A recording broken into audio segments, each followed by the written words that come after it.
چین غواړي په افغانستان کې پوځي اډه جوړه کړي. یو شمېر نړیوالو رسنیو کې راپورونه خپاره شوي چې د چین حکومت د افغانستان په بدخشان ولایت کې د یوې پوځي اډې د جوړولو کار پیل کړی دی.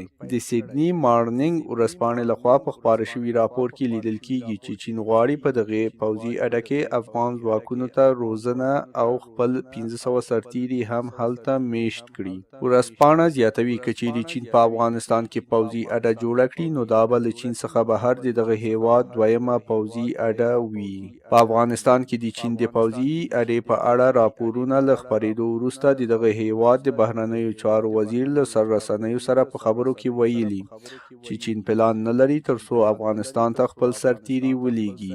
د پژواک خبري اژانس لخوا په یو خپاره شوي راپور کې راغلي چې چین تر دې وړاندې هم له افغان حکومت سره په دې اړه خبرې کړي ترڅو د افغانستان په شمالي ولایت بدخشان کې پوځي اډه جوړه کړي، خو دواړه لوري تر اوسه کومې پریکړې ته نه دي رسیدلي.